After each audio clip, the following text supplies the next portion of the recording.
Passengers on board one of the Amtrak train cars that derailed in Washington state in the U.S. shows it was just any other morning commute, with the seated passengers showing little interest in a reporter filming from on the train. Alex Rosier, a reporter for NBC affiliate King 5, filmed from on board the train while doing a story about the No. 501's maiden high-speed run from Seattle to Portland. I shot this video on board the Amtrak 501 in the 6 o'clock hour this morning. We got off after shooting the video. This specific car on the train derailed minutes after we shot this video, Rosier said in a tweet, along with the clip. In another tweet, Rosier said, "We boarded the train at 6 a.m. In the 7 o'clock hour that same train derailed. We got off 10 minutes before the crash." He later tweeted he interviewed the same passenger both on the train and later in the hospital, where the man was treated for a broken back. 3 people were killed when the train, which was going more than twice the speed limit, plunged off an overpass outside Seattle. 2 of the people killed, Zach Wilhoit and Jim Hammer, were just the type of guys to hop on an Amtrak train hurdling passengers at faster speeds along newly upgraded tracks for the first time, friends and family said Tuesday. Wilhoit, 35, and Hammer, 61, were both rail enthusiasts and knowledgeable about the technical aspects of trains. "It's pretty devastating. We're having a tough time," said Lloyd Flem, executive director of rail advocacy organization All Aboard Washington. Wilhoit and Hammer were active in such groups.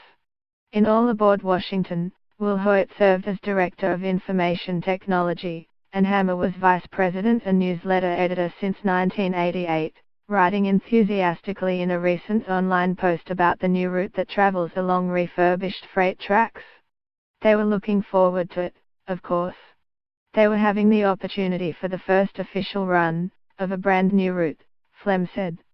The 15-mile, $180.7 million project was aimed at speeding up service by bypassing a route with a number of curves, single-track tunnels and freight traffic.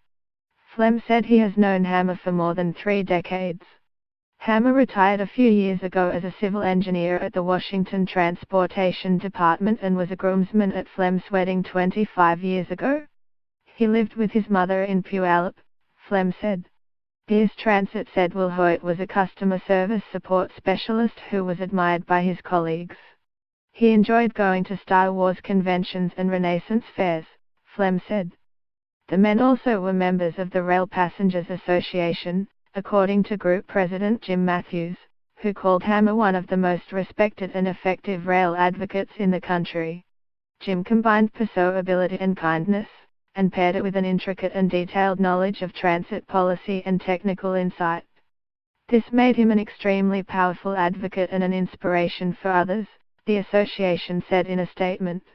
Hammer's niece Rachel Topper said she has been notified of her uncle's death but that the family had no further comment. In a Facebook post, she said they were heartbroken and that Hammer will be missed by many.